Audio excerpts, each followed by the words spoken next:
Bonsoir à tous. Donc après avoir fait le point sur la moitié des 32e de finale de Coupe de France et sur ce qui nous attend demain avec l'affiche choc de conclusion à Bollaert entre Lens et le Paris Saint-Germain, on va faire le point sur une équipe de Ligue 1 en particulier. Il y a eu beaucoup de clubs de Ligue 1 hier et aujourd'hui qui ont été éliminés en Coupe de France, donc c'est très inquiétant et très préoccupant pour l'avenir de la Ligue 1 en Coupe de France. Mais on va parler d'un club en particulier, c'est Le Havre. Le Havre, c'est comme Manchester City en ce moment. Manchester City était dans une bonne position, commençait à être dans une mauvaise mais tenait le coup, était assez stable, ont décidé de prolonger jusqu'en 2027 Pep Guardiola. Depuis la prolongation de Pep Guardiola, City ne s'est plus gagné un seul match. City, demain soir, à 23h, pourrait être en dehors du top 5, pourrait être en milieu de tableau. Ça remonte à très loin de l'époque où City pourrait ne pas finir dans le top 5. Là, c'est pareil pour Le Havre. Le Havre a fait une saison extraordinaire la saison dernière, en Ligue 2, a réussi, on se souvient de ce match contre Dijon avec la montée en sursis, avec l'envahissement des supporters contre Dijon au stade Océane, avec Luca Esner en tant que coach. Le Havre a viré Luca Esner à la fin de la saison pendant l'intersaison. Il a signé au stade de Reims où il est en train de faire un travail plutôt satisfaisant et a décidé de refaire revenir un ancien de la maison et un ancien entraîneur de l'OGC Nice, Didier Digard.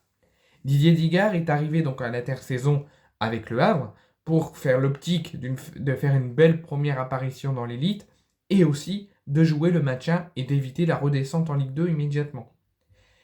Depuis le départ de Luca Esner et depuis l'arrivée de Didier Digard, les victoires peuvent arriver, mais c'est très rare. Le Havre ne sait plus gagner un match. Ils viennent de se faire éliminer par une Nationale 2. D'entrée en lice, ils arrivent, bim, au revoir. Et juste avant, ils étaient sur 4 défaites de suite, à domicile et à l'extérieur confondus en Ligue 1. Donc c'est la 5e défaite, toute compétition confondue, d'affilée. Donc l'état de Le Havre est très difficile et très préoccupant.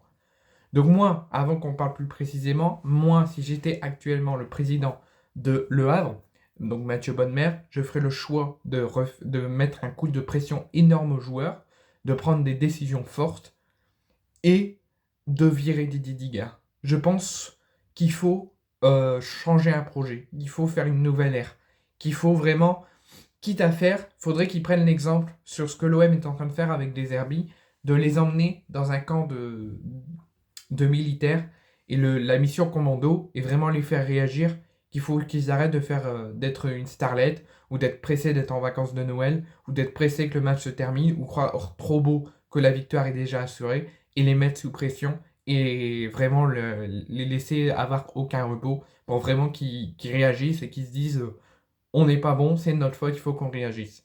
Donc il faut mettre des plans d'action, il faut que Mathieu Bonnemer fasse plusieurs décisions fortes pour sauver Le Havre. Sinon, Le Havre coulera et Le Havre est en autre direction vers la Ligue 2. Donc Le Havre vit une saison très compliquée, très dramatique, on le sait tous, et la nouvelle contre-performance donc, de cet après-midi de Didier Digard et de ses hommes qui sont actuellement en train de vouloir se sauver en Ligue 1, ils sont actuellement relégables et si la saison s'arrêtait là, ils faisaient un retour en Ligue 2. Le Havre a été éliminé 1-0 dans les 10 dernières minutes, une défaite humiliante avec une performance qui laisse planer le doute, pensionnaire de National 2. Donc actuellement, le Havre n'a plus que la Ligue 1 à jouer et le maintien à assurer. Mathieu Bonnemer, à la fin du match, a exprimé en conférence de presse aux côtés de Didier Digard sa frustration. On ne peut pas expliquer ce manque de respect vis-à-vis du club, des supporters et du staff. Ceux qui ont envie de mouiller le maillot, ils reviennent. Les autres, ils feront ce qu'ils veulent de leur vie. Donc ça, c'est ce qu'a déclaré Mathieu Bonnemer, le directeur sportif du Havre.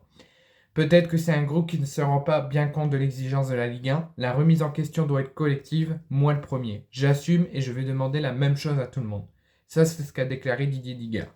Moi, je ne suis pas supporter du Havre, mais je trouve que le Havre a fait un mauvais choix en faisant dégager Luca Esner. Ils pouvaient se promettre un grand avenir cette saison. Ils sont complètement partis droit dans le mur. Et il faut qu'ils réagissent et qu'il faut qu'ils se rattrapent et qu'ils prennent de grandes décisions pour stabiliser le club et essayer de viser le match. Parce que là, c'est très inquiétant.